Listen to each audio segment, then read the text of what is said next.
이런 강의를 우리가 전체적으로 지금 쭉 하려고 하고 있습니다. 전체적인 지면도고요.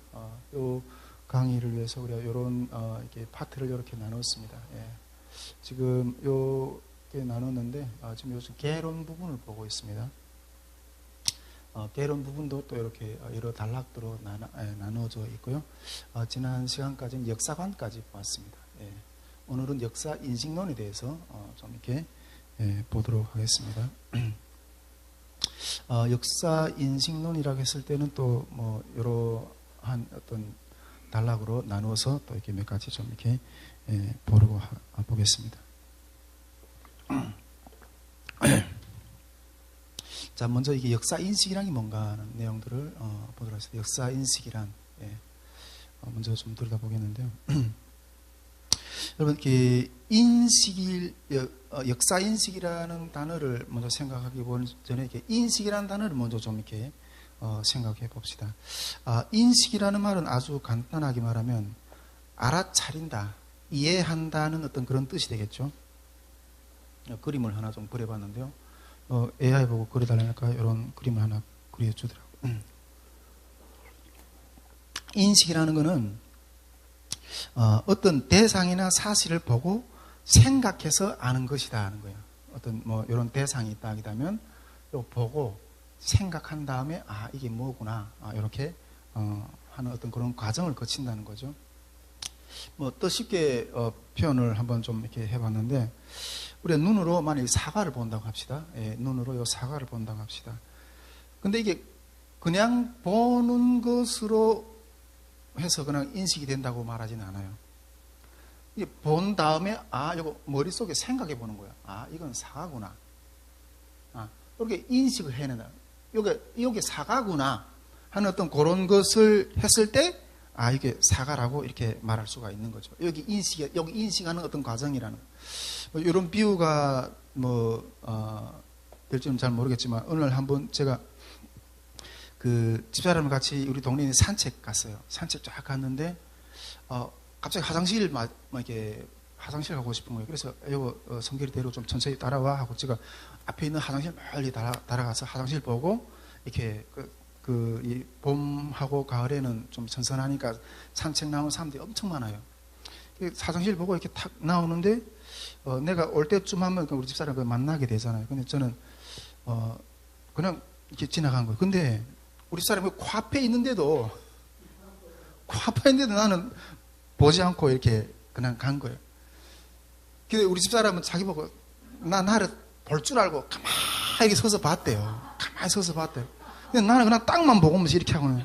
근데 그때서나 우리 집사람이 이 사람이 특성을 알겠다. 그냥 자기 사람이 아니면 관심이 없구나, 이 사람. 근데 그전에는 어디 나가면 어떤 자매하고 저기 또 이렇게 대화나 딴 마음으로 나눌까봐 늘 이렇게 신경 쓰는 어떤, 보통 다 그렇잖아요. 이게 여성들은 남편을 이게 의부증이라 하고 또 의처증이라고 또 그런 것들이 많잖아요. 근데 그 일을 딱 경험하고 나서 우리 집사람, 우리 남편은 자기 사람이 아니고는 전혀 이 관심을 가지지 않는 그런 사람이구나. 그렇게 하고 마음 푹 놓는 거예요. 근데 그다음부터는 자유롭더라고요.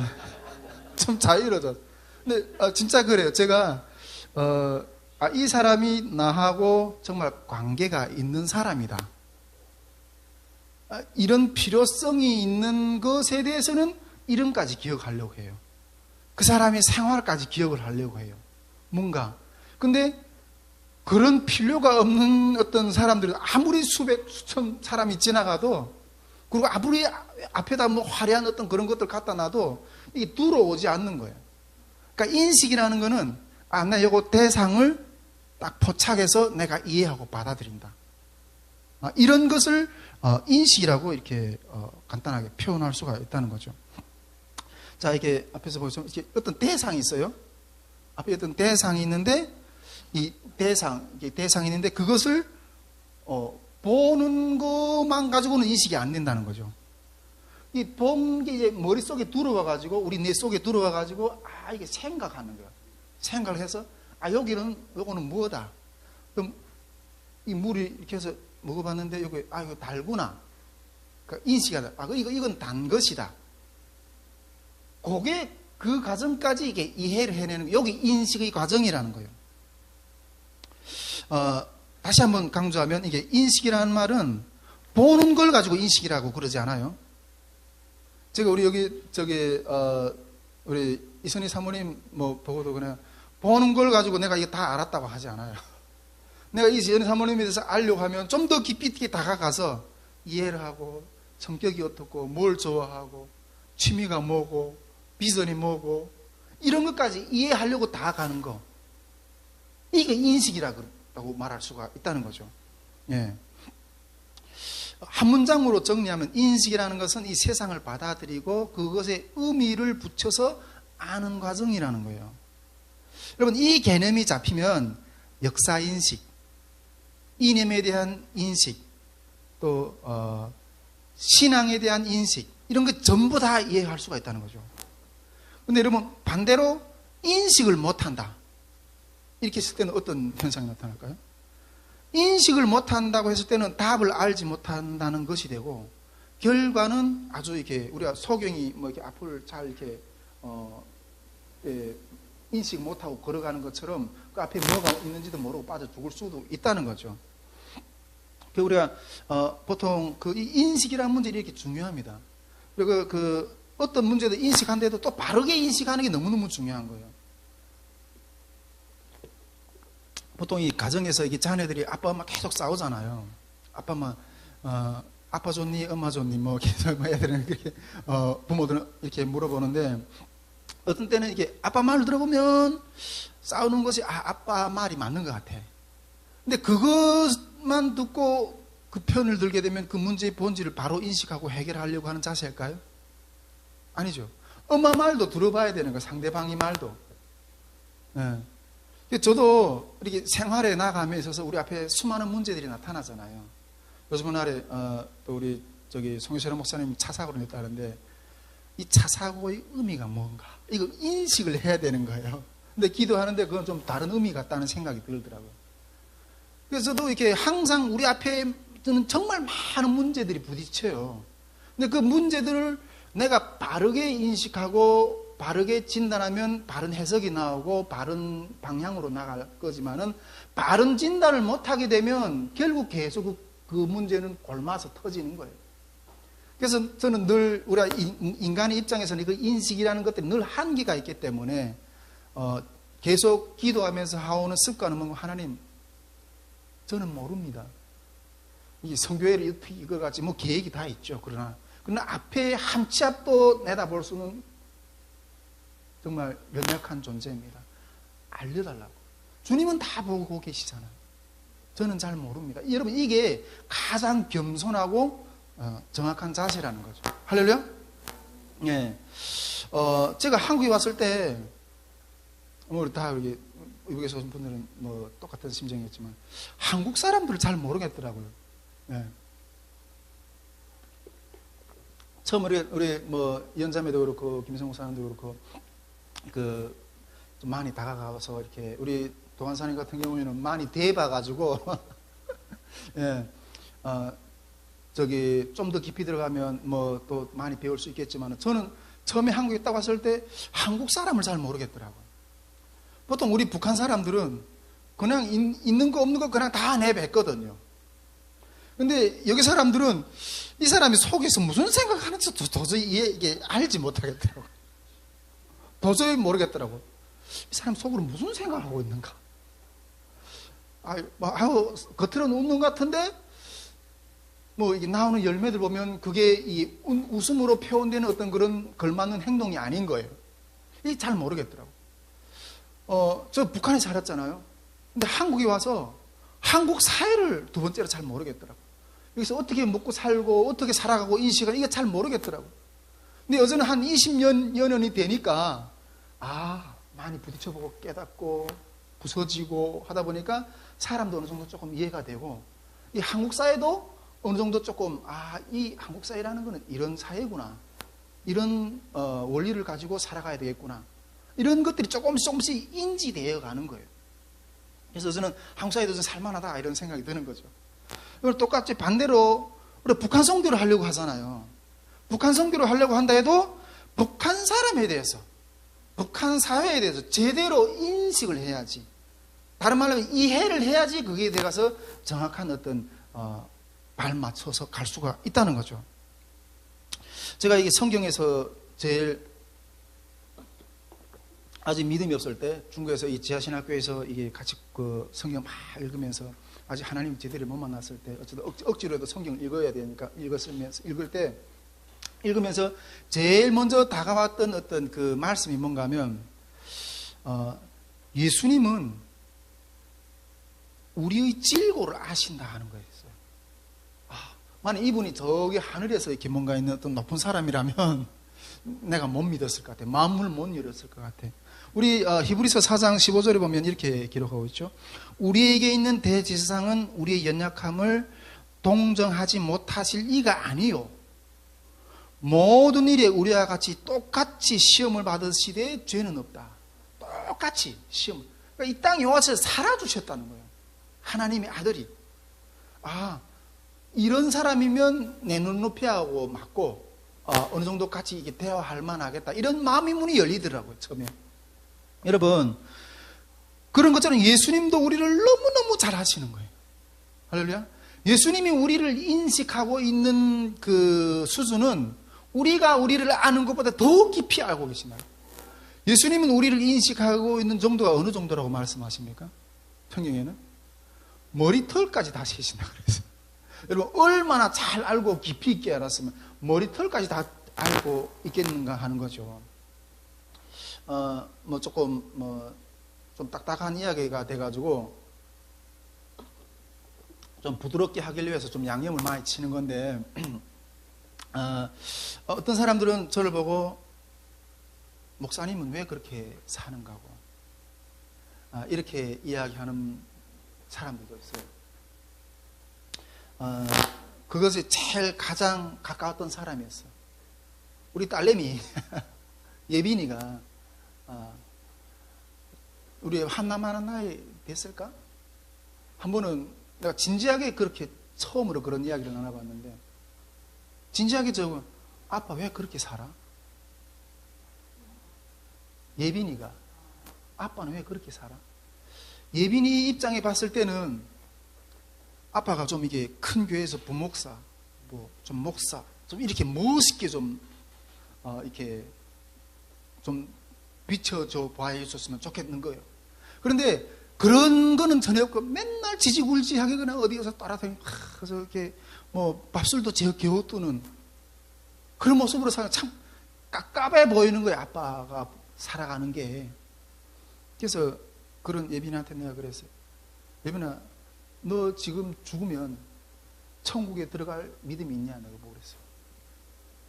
그거 잘 모르겠대. 예빈아, 사람이 교회를 다닌다고 해서 다 하나님 나라 들어가는 것이 아니다. 하나님이 원하시는 뜻대로 살아야 들어가는 거야. 아빠는 그것을 인식하기 때문에 이렇게 피곤하게 사는 거야. 다른 사람들이 다 어떤지도 몰라도.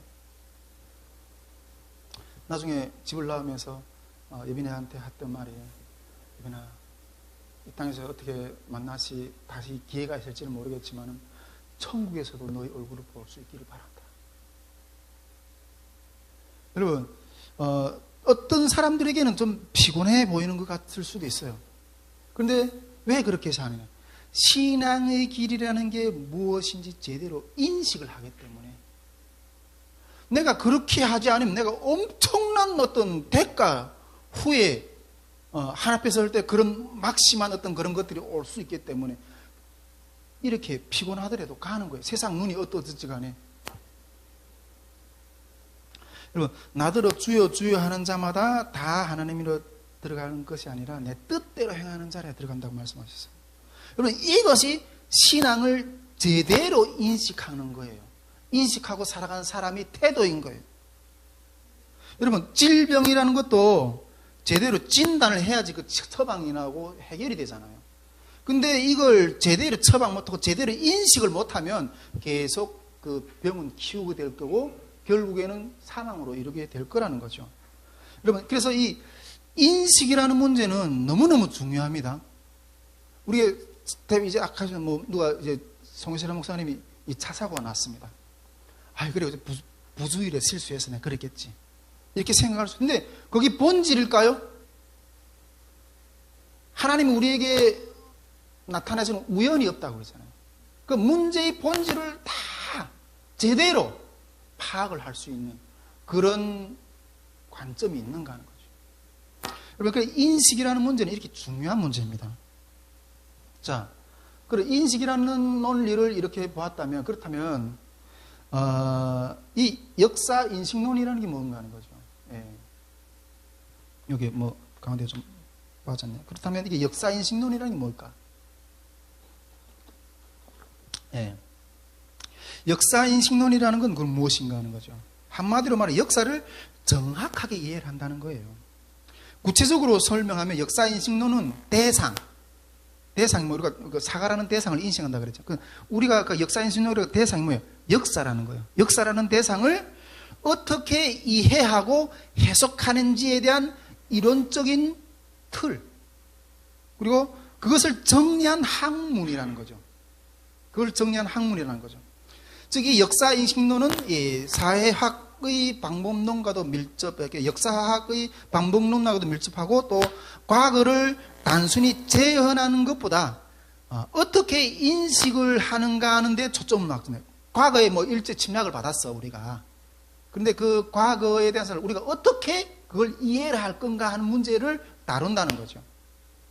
역사인식론은 과거의 사실이 아니라 그 사실을 우리가 어떻게 알고 해석하는가의 질문을 다루는 학문이라는 거예요. 역사인식론이라고 했을 때는. 자, 그러면 이 역사인식론에서는 인식이라는 문제를 다룰 때 크게 요 세 가지 문제를 다루게 됩니다.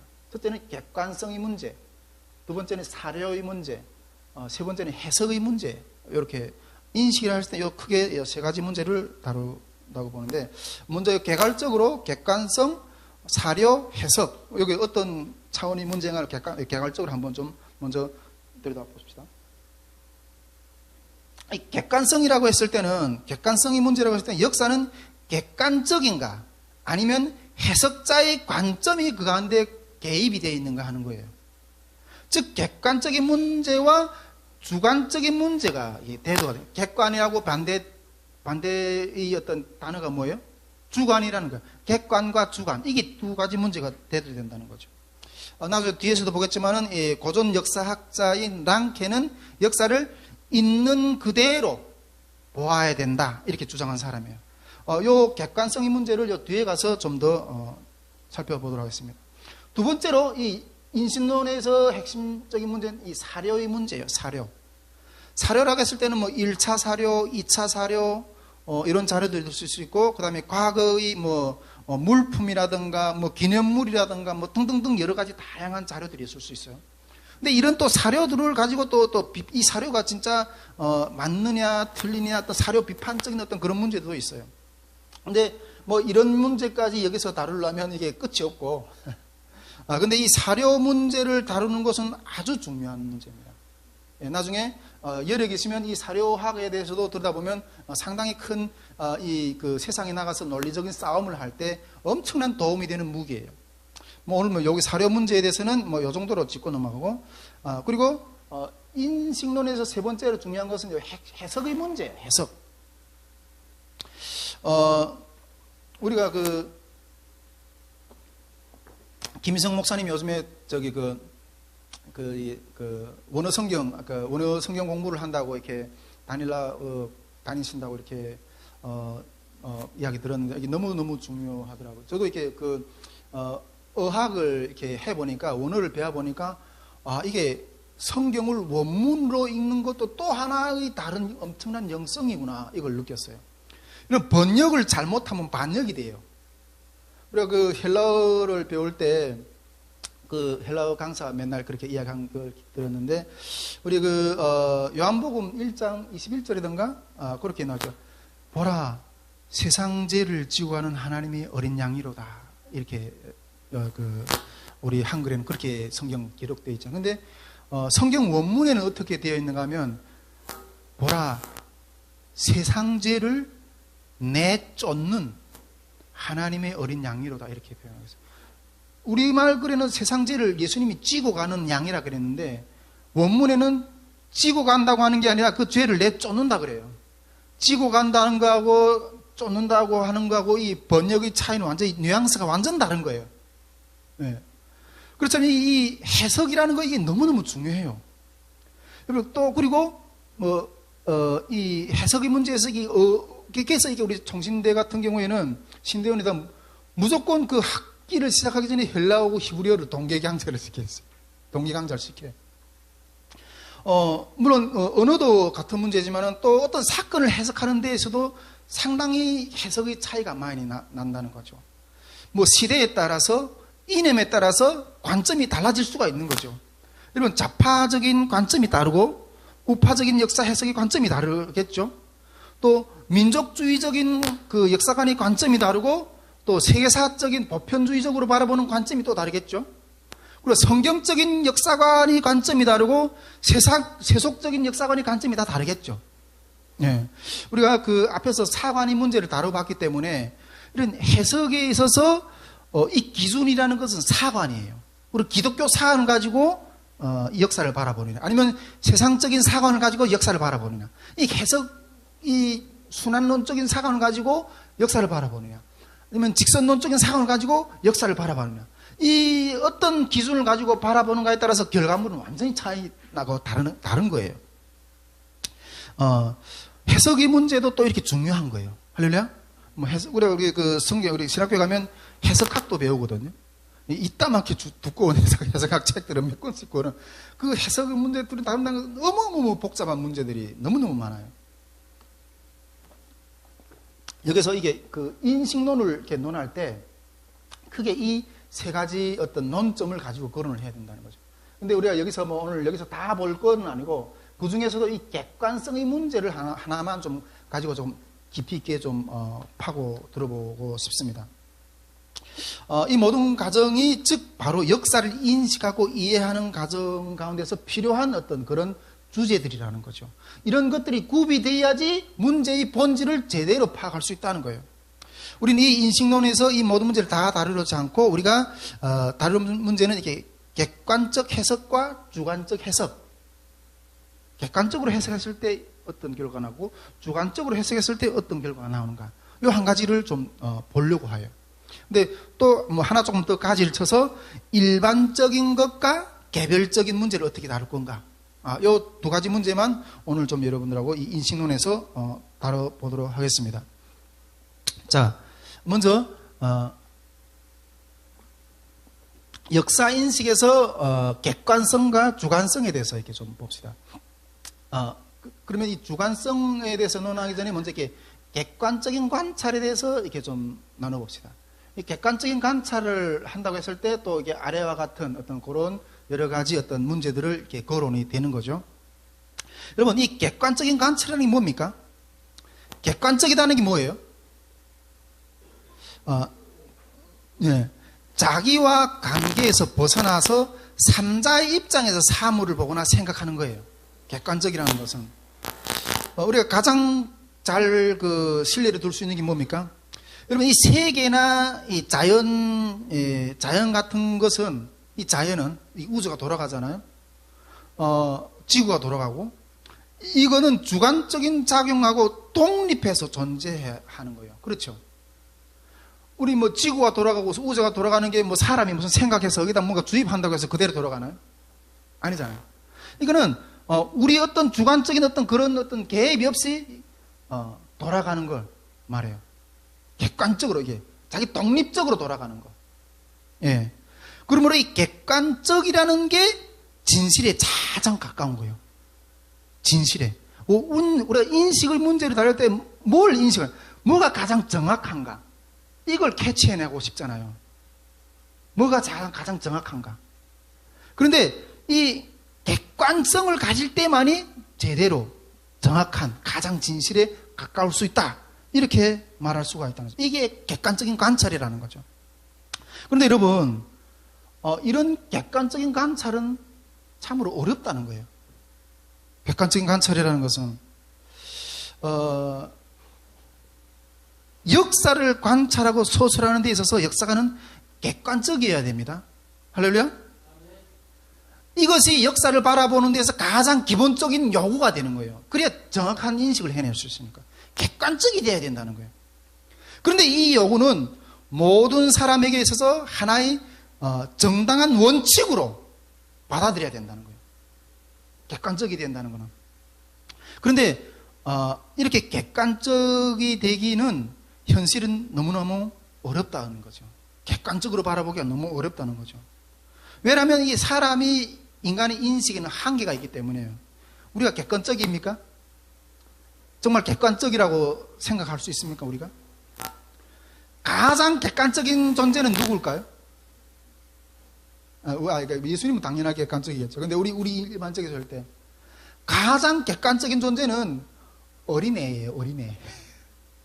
애기예요, 애기. 애기는 엄마 뱃속에서 태어날 때 이 세상에 대해서 아무것도 이해를 못하고 나와요. 아무것도. 그때 이 애기만이 가장 객관적인 거예요. 그래 태어나서부터 인식을 하는 거예요. 태어나서 제일 먼저 뭘 인식해요? 엄마, 아빠 얼굴을 인식하죠. 그래서 엄마, 아빠 얼굴을 인식해서 그게 안전하다는 걸 이해해요. 그러다가 애기는 처음에 다른 사람, 낯선 사람을 보면 무서워서 막 울죠. 그런 것처럼 엄마, 아빠 얼굴을 인식하고 그 다음에는 말을 배우고, 요즘에 우리 성결이 말을 지금 잘잘 하려고 하고, 그 다음에 또 글을 배우고 학교를 가고 성장하고 이러면 사회에서 계속 이제 이런 인간이 객관적일 수 있어요? 태어나면서부터 어마어마한 이 인식들을 하면서 이미 그런 많은 옷들을 입고 있는 거예요. 그래도 이 객관적일 수가 없는 거예요, 인간이라는 게. 여러분, 모든 사람은 이런 자라는 자기가 태어난 환경을 통해서 개인적 정서, 자기가 살아가는 집단의 가운데서 어떤 집단 가운데 이해관계, 또 만일 교회를 다니고 종교가 있으면 종교적, 종파적 교리, 내가 대한민국 국민의 국민성, 성향, 이런 것들을 또 그리고 시대의 이념과 인식, 이거 다 그냥 묻어서 나오는 거예요. 묻어서 나오는 거예요. 그러므로 여러분, 내가 만약 객관적이라고 하자고 해도 내가 바라보는 관찰, 인식의 결과는 결코 객관적이 될 수 없다는 거예요. 네. 여러분, 우리가 지금 남북한 근현대사를 지금 들여다보려고 하잖아요. 이 남북한 근현대사를 바라보려고 하는 내 눈은 과연 객관적일까? 이 역사를 들여다보는데. 여러분, 역사를 들여다보기 전에 먼저 이런 문제부터 짚어봐야 된다는 거예요. 그러므로 내가 비록 객관적이로 하지만은 그것이 객관적이 될 수가 없다는 거죠. 그래서 적지 않은 역사가들은 아예 객관적이기를 거부해버려요. 객관적이기를 거부해버리고 그냥 오히려 주관적으로 내가 그냥 이렇게 역사를 접근하게 들어가는 거죠. 자, 그러면 이게 객관적으로 본다는 게 이렇게 어렵다는 거죠. 그러면 역사 가운데서 이 객관적으로 바라보는 시각의 어떤 흐름에 대해서 좀 이렇게 먼저 봅시다. 중세시대 이전까지는 다 그냥 신의 시대였잖아요. 여러분, 이 신의 시대에는 객관적일 수가 있을까요? 중세 시기까지 역사가들은 이 객관적인 관찰이나 어떤 역사 서술을 위한 노력이나 이런 문제에 관한 진지한 논의를 해본 흔적조차 없어요. 객관성에 대해서. 중세인들은 중세 시대까지 지배하고 있던 것은 우리가 서양사 중심으로 봤을 때 기독교적인 세계관이었고, 그런 세계관들 가운데 역사가들은 하여금 객관적인 서술을 할 수 있는 조건조차 마련되어 있지 않았어요. 네. 그런 조건조차 마련되어 있지 않았고, 중세 시대까지 이 역사가들은 지상의 역사를 신의 역사로 이해하고 모든 민족의 역사를 다 이렇게 신의 역사, 보편적으로 이렇게 역사로 이렇게 취급을 했어요. 그리고 이 비기독교인들에 대해서는 지극히 배타적으로 이교도들의 역사에 대해서는 편파적으로 적대시하기도 했어요. 지금도 우리 그 기독교 외에 다른 타종교 사람들을 우리가 대화를 한다고 했을 때 참 너네 기독교는 참 그 배타적이다 이래요. 다른 종교들은 어쨌든 너는 뭐 불교, 나는 뭐 기독교, 뭐 저 사람은 힌두교, 뭐 다양한 종교들은 결국은 종착점이 뭐 하나님께로 간다. 다 이렇게 설명하잖아요. 출발은 다르지만. 그런데 기독교는 그렇지 않잖아요. 아니야. 오직 예수 그리스도를 통해서 하나님한테 갈 수 있어. 오직 잠깐만 이렇게. 그래서 배타적이라고 이렇게 늘 이야기를 하고 있거든요. 나중에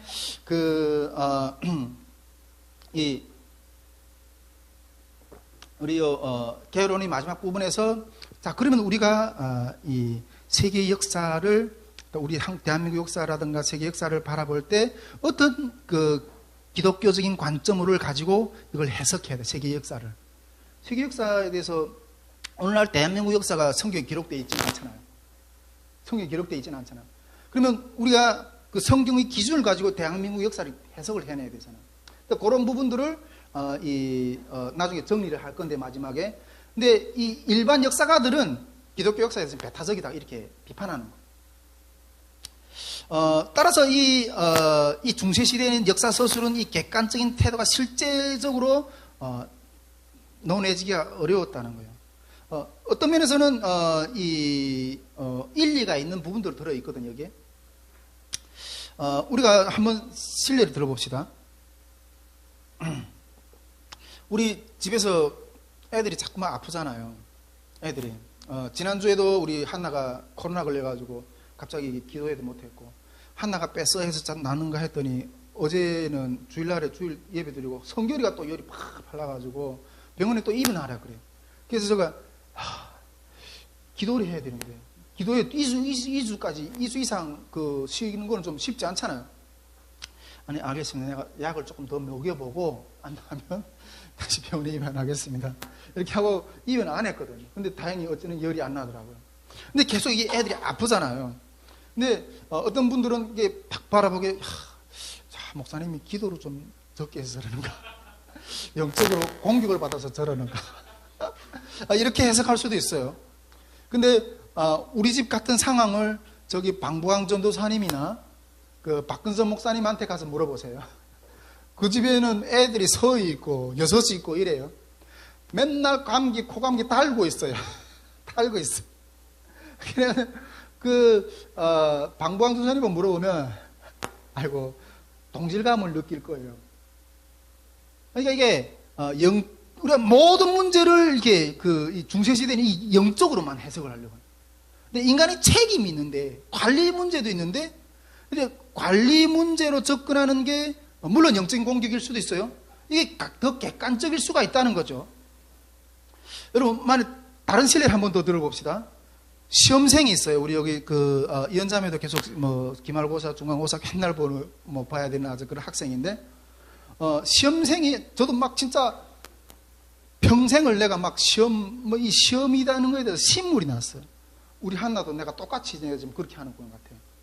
저 어릴 때부터 저기 멀리서 내가 우리 아버지 그림자만 봐도 무서워가지고 집에 들어가서 책 펴고 공부하는 체였어요.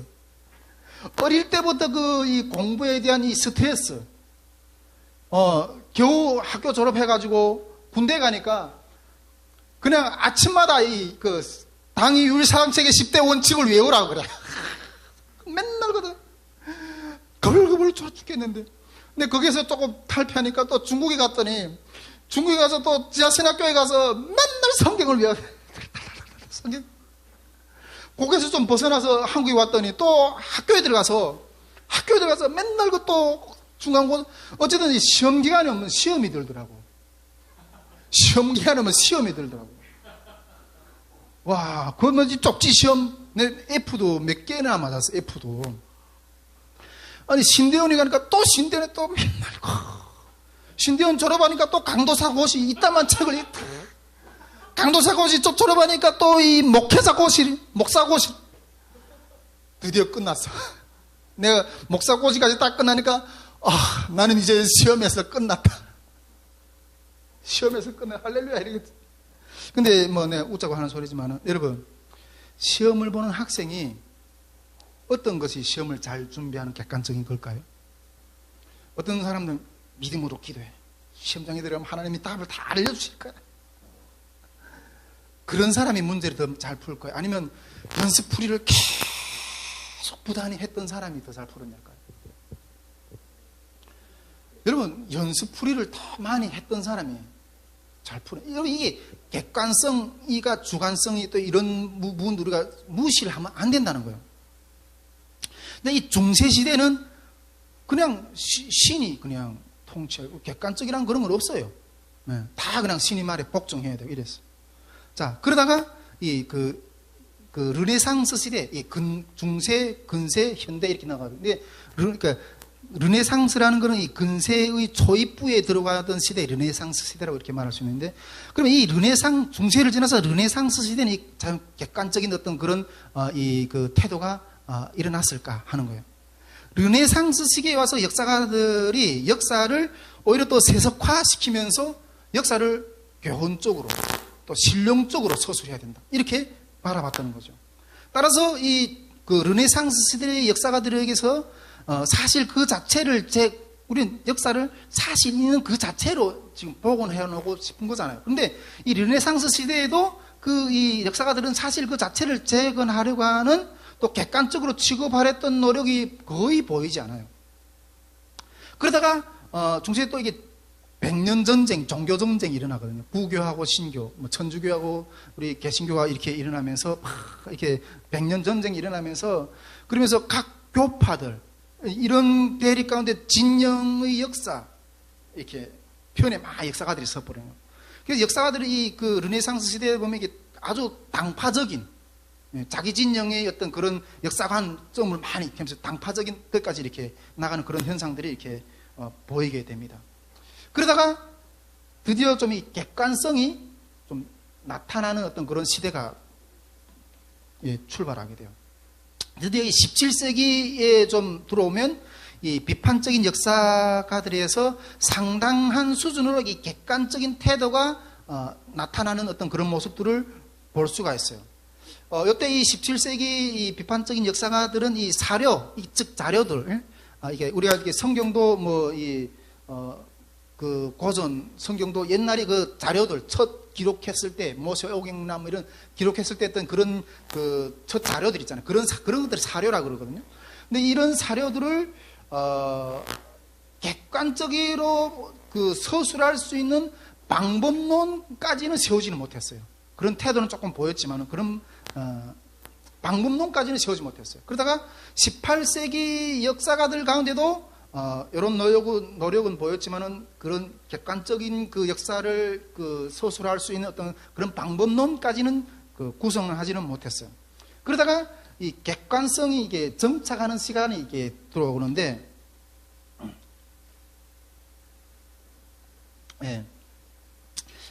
이런 그 객관성을 가지려고 노력하는 태도가 19세기 초에 이르러서 비로소 등장하게 돼요. 우리 지금 21세기잖아요. 이 객관적인 생각을 가지기 시작했던 게 거의 얼마 시간이 안 걸렸던 거예요. 한 200년 전? 이렇게밖에 안 걸린 거예요. 19세기 초에 이르러서 특히 이 랑케, 이 독일의 역사가 했던 이 랑케, 이 역사학의 아버지라고까지 표현하는 한 인물인데, 19세기 이 독일 역사학이고 근대 역사학의 아버지라고 하는, 즉 실증주의 역사학의 대표 인물이거든요. 이 랑케에 의해서 그 계기를 객관적으로 역사를 바라보는 것에 대한 방법론을 세우는 계기를 마련하고 있습니다. 자, 이 랑케는 어떻게 말하면 단지 자신은 그것은 과연 어떠했는가 하는 것만을 서술할 뿐이다. 역사라는 사실이 있어요. 이게 과연 어떠했는가만, 거기까지만 이렇게 역사를 서술해야 된다, 이렇게 표현했어요. 이 말은 여러분, 이 말은 실로 이전의 모든 교훈적이고 실용적이고 보편주의적인 그 중세시대, 또 이 근세시대에 와서 역사적인 교훈을 잊지 말자, 우리가 맨날 이렇게 이야기하잖아요. 근데 이전까지는 다 그 교훈, 역사를 통해서 교훈을 찾으려고 했어요. 그런데 이런 보편적이고 교훈적이고 실용적인 연구 태도와 완전한 결별을 선언하는 거예요. 이 말은 있는 그대로만 보여줘야 된다. 이 말이. 이 랑케가 교훈적, 역사를 교훈적, 실용적 연구를 거부했던 것은 교훈적이고 실용적이고 우리 역사에서 그런 걸 뽑아내려고 그러잖아요. 근데 이런 것들을 거부했던 것은 왜 그렇게 그러면 거부했느냐? 그런 태도 가운데는 과거의 사실을 특정한 어떤 목적에 따라서 해석하려고 한다는 거예요. 특정한 목적에 따라서. 특정한 목적에 따라서 해석하려고 한다는 거예요. 내가 만일 남북한 근현대사를 내가 지금 강의하려고 한다 했잖아요. 그러면 근현대사를 그대로 있는 대로만 그냥 서술해라. 그런데 그대로 있는 것을만 서술하지 않고 옛날에 보편적이고 교훈적이고 실용적인 것들을 끄집어서 이렇게 서술한다는 것은 네가 지금 그걸 말하려고 할 때는 어떤 요구에 있어서 목적이 있다는 거예요. 이걸 요대로 말하려고 하는 목적이 있다는 거예요. 그래서 그 목적대로 이걸 사실대로 기록하는 것이 아니라 이런 사실을 근거해가지고 목적대로 하려고 한다는 거예요. 우리 설교자들도 마찬가지잖아요. 내가 사랑이라는 주제를 지금 말하고 싶어요. 그래서 이 사랑이라는 주제를 말하기 위해서 성경에서 사랑이라는 어떤 일화를 꺼내오고 세상에서 어떤 사랑이라는 어떤 그런 이야기 줄거리도 꺼내오고 내 삶 가운데서 사랑이라는 어떤 그런 이 말을 이런 이야기들을 끌어와서 결론적으로 사랑이 이런 것이다. 이렇게 사랑이라는 목적을 이야기하죠. 근데 실제로 내 삶 가운데는 사랑도 있고 눈물도 있고 미움도 있고 증오도 있고 질기도 있고 질구도 다 이러는데 이게 기본 어떤 내 사실인데 이런 건 다 감추고 요 목적대로만 하려고 한다는 거예요. 그래서 이 랑케는 있는 그대로만 보여줘야 된다. 역사는 이렇게 말한 거예요.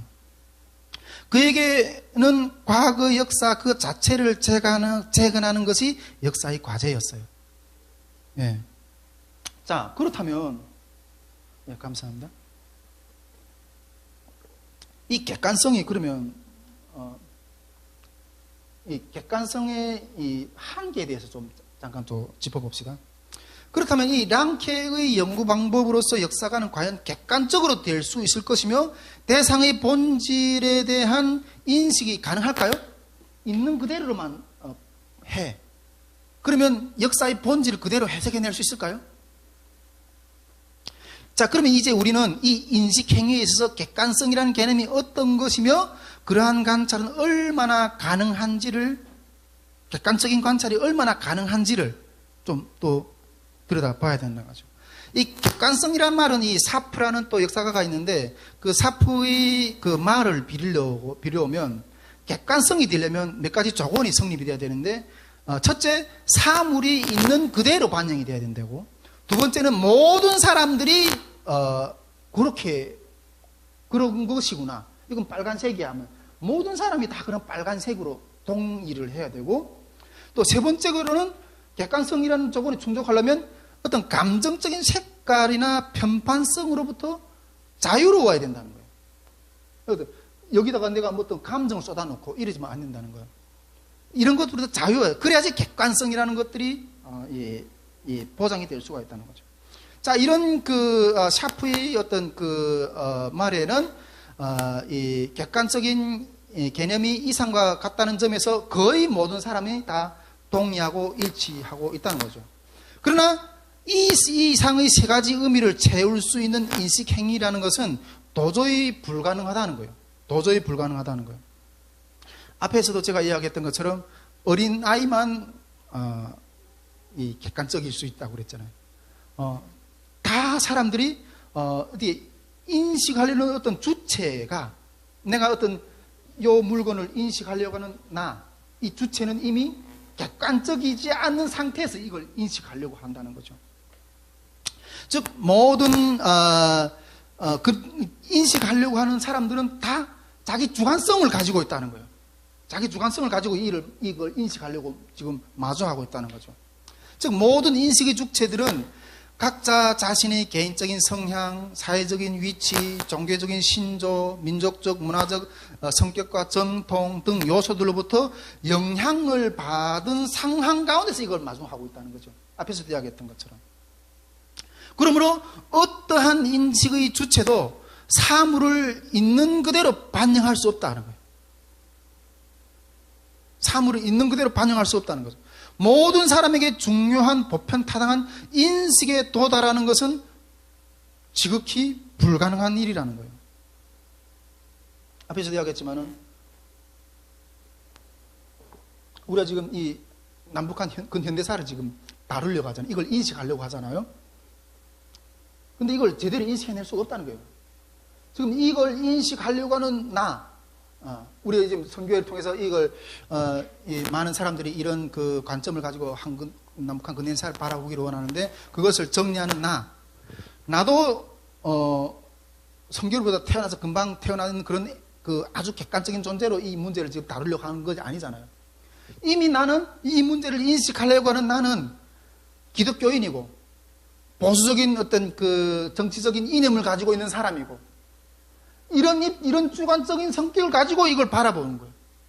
어떤 면에서 보면 이 남북한 근현대사라는 것을 나가 가지고 있는 주관, 즉 기독교인이고 보수적 정치적인 색깔을 가지고 있는 이 목적에 부합하는 답을 이끌어내기 위해서 이걸 지금 다루고 있을 수도 있다는 거죠. 어떤 문제를 인식할 때 그냥 아무런 어떤 조건 없이 이렇게 다가갈 수 있는 사람은 없다는 거예요. 네, 이 문제를. 자, 그러면 이어서 주관적인 관찰을 봅시다. 네, 주관적인 관찰. 이 주관적인 관찰에서 주관성을 배제할 수 있는가? 그렇다면 주관성을 배제할 수 있는가? 이렇게 문제를 좀 들어봅시다. 아까 객관성이라는 게 뭐라고 그랬어요? 지구는 혼자 돈다. 이게 객관적이랬죠. 이게 제3자가 이 개입이 안 된, 이게 객관적이랬죠. 그런데 반대로 그러면 주관성이라는 게 뭐냐?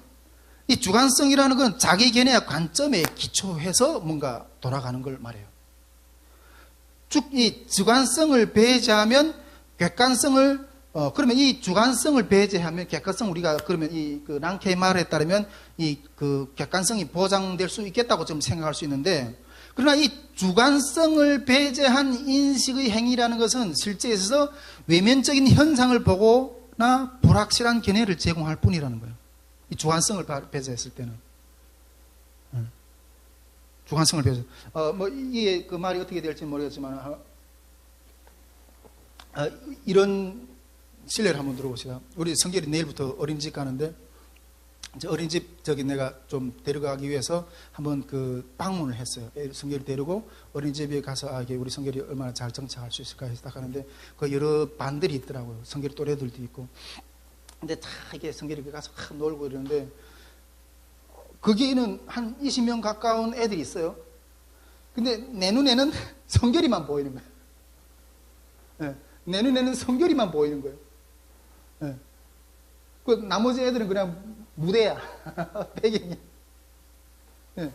여러분, 이게 아무리 여기 똑같은 어떤 이 무대가 있더라도 내가 이 주관성을 배제하면, 만일 그 가운데 성결이 없으면 나는 이게 아무 의미가 없는 거예요. 그러니까 이 주관성이 배제된 어떤 이 사물의 인식이라는 거는 있을 수가 없다는 거예요. 이 말이 뭐가 이해가 됩니까? 즉, 각 인식의 주체는 스스로의 노력에 의해서 자신의 인식 행위에 영향을 주는 주관적인 요소들이 작용이 진행이 된다는 거예요. 인식하려면 이 주관적인 요소가 작용될 수밖에 없다는 거예요. 이 주관적인 요소에서 완전히 해방될 수 없다는 거예요. 그렇다면 이 랑케가 말한 사물이 스스로 말하게 하라, 이 말은 불가능한 말이 된다는 거죠. 왜냐하면 인식이 주체가 아무런 역할을 하도 않은 채 인식이라는 건 이루어질 수 없다는 거죠.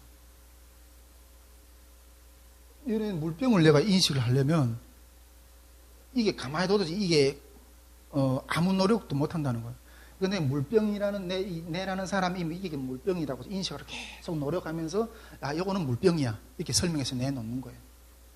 이 주관이 없이 어떤 뭔가 인식이 될 수가 없다는 거예요. 근데 앞에서 말했지만은 주관이 속이면 객관적이 될 수 없다고 하는 거죠. 진실이 아니다고.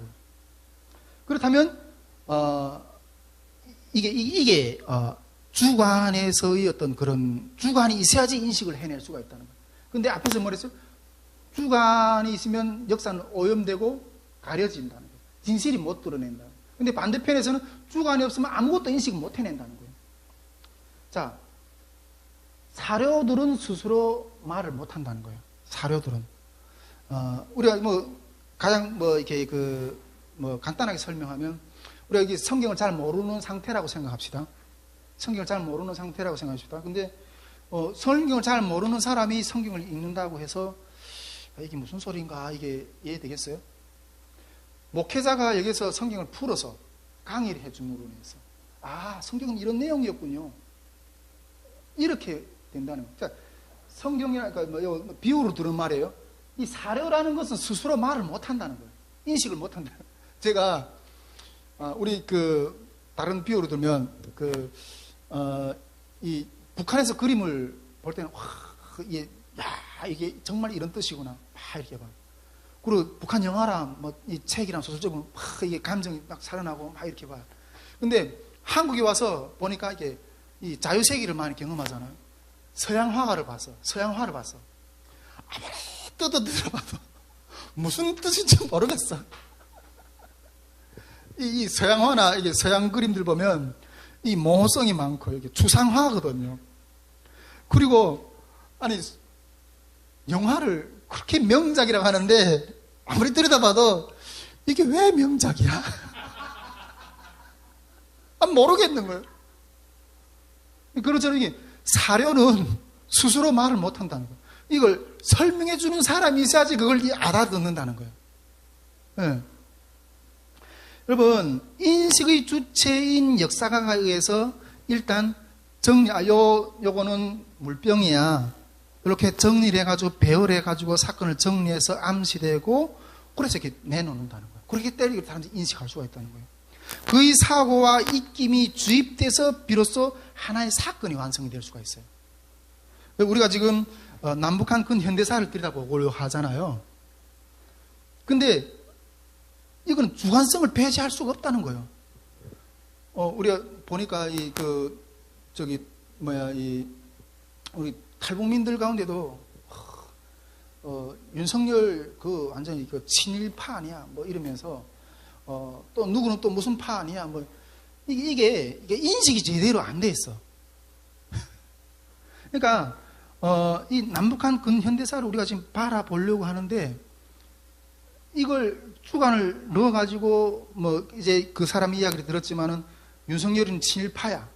자기 주관을 그 안에 섞어 넣어가지고 그런 논리를 만들어내서 전달하는 거예요. 예. 그래서 우리가 여러분 역사를 들여다보기 전에 여러분 이러한 철학적인 고민을 하고 들어가야 돼요. 할렐루야? 무슨 말인지 이해됩니까? 예. 이런 철학적인 고민을 하고 들어가야 되는 이런 과정에서 대상을 관찰을 그 본질에 접근하는 경지로 나아갈 수 있게 작용하는 것은 바로 우리 주체인 주관적인 관점인 거예요. 이걸 본질을 인식하려고 하는 것은 내 주관적인 관점이 있어야지 이걸 인식해낼 수가 있다는 거죠. 실제로 역사가의 작업은 이런 관점이 비로소 세워져야지 인식이 시작이 돼요. 나한테 어떤 관점이 세워져야지 기독교 관점이든 직선사관이든 유물사관이든 이런 관점이 일단 세워져야지 내 이걸 해석하려고 드는 거예요. 여러분, 수학 공식이라는 어떤 공식적 공식을 내가 알지 못하고 수학 문제를 풀 수 있겠어요? 이 공식이라는 원리를 내가 딱 습득을 해야지 문제를 풀려고 들 수 있다는 거예요.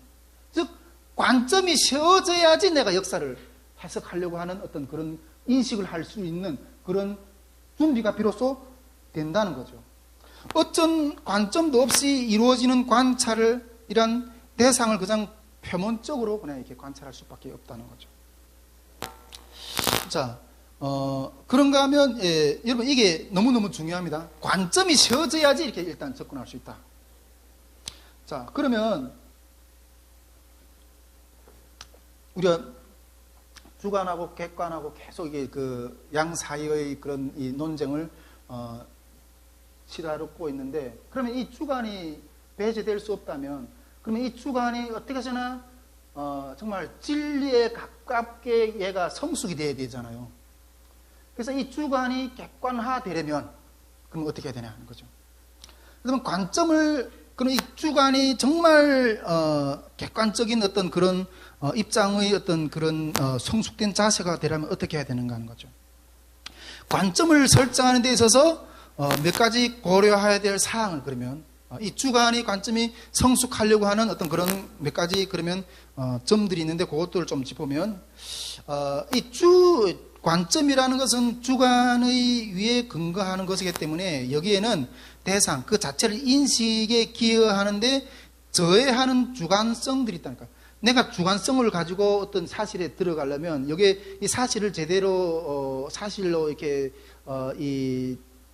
드러내려고 하는 어떤 그런 것에서 방해하는 어떤 주관적인 성숙되지 못한 부분들이 있는데, 그런 부분들만 이렇게 우리가 쳐내야 된다는 거예요. 그러면 이 주관이 좀 더 성숙해서 이 사실에 더 사실에 가깝게 접근할 수가 있다는 거죠. 자, 첫째로 그것은 하나에서 쳐내야 될 부분은, 첫째로 뭔가 하면 자신이 관찰과 인식을 주도하는 관점의 근거인 주관성으로부터 공정한 인식을 저해하는, 내가 여거는 저기 물이 여기 흰색이네. 근데 이 주관으로 내 야를 바라봤을 때는 조금 좀 노란색이 좀 섞인 것이라고 판단할 수도 있을 것 같아. 그러면 원래는 그런 것들을 제대로 판정하기 위해서 내 이 주관이라는 그 눈 안에 이게 노란색이라는 것들을 제거해내야 된다는 거예요. 바라보는 눈. 네, 그런 노력을 해야 된다. 또 두 번째로 자신이 주관성 자체를 스스로 분석하고 그 성격과 한계성을 파악해. 내가 이것을 파악을 하려고 해. 그런데 내가 이것을 파악하려고 하는 내 주체의 실력은 얼마인가? 제가 이 역사 문제를 다루려고 딱 들어보니까, 제가 역사를 주관 그 역사를 제가 전공하지는 않았잖아요. 두려운 거예요. 내가 이걸 인식해낼 만한 어떤 실력이 안 되는 거야. 예. 이게 자기 실력을 판단해 봐야 된다는 거예요. 올라가지도 못할 나무를 바라보지도 말라고. 그러니까 내 이 문제를 인식할 수 있는 내 실력이 되는가? 이 주관을 바라볼 때 내 이 주관이 정확한 실력이 있는가? 그러면 내 한계가 뭔가? 그러면 이 문제를 바로 해석하려면 내 주관이 바로 인식할 수 있는 실력을 키워야 되겠죠. 네. 자, 이런 부분도 하나 있고, 그리고 세 번째로 자신이 관점을 확대해 볼 필요가 있다는 거예요. 확대. 나는 이것이 흰색이야. 그런데 다른 사람이 봤을 때는 이건냐? 아니야, 그건 노란색이야. 또 다른 사람이 봤을 때 아니야, 그건 빨간색이야. 이렇게 없나? 근데 이거 같은 물건을 보고 왜 사람들이 다 다르지? 나는 흰색이라는데 저는 노란색이라고 빨간색이라 하네. 그러면 내가 흰색이라는 주관을 내려놓고 다른 사람의 견해도 확대해서 한번 객관적으로 바라볼 수 있는, 한 사람이 보는 것보다 두 사람이, 성경에 말해서 어떤 사건에 대해서 한 사람이 증언 가지고는 그걸 사건을 결론 내지 말라 그래요. 구약에 보면 두세 사람이 증인을 세우라 그래요. 네. 그러니까 한 사람이 바라보는 것보다 두 사람이 한 문제를 바라보는 것이 더 정확한 어떤 결론을 도달할 수 있다는 거죠.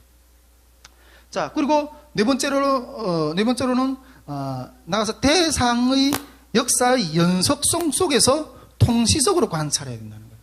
그러니까 여기 있다면 여기 이전에 요거 뭐가 있었고, 요게 후에 요거 과거하고 요 현재적 과거, 현재, 미래, 이 역사 통시적으로 바라볼 수 있는 그런 눈들을 가져야 된다는 거죠. 그래야지 이게 객관적으로 이 주관성이 좀 더 성숙할 수 있는 어떤 그런 문제로 도달할 수 있다는 거죠. 예.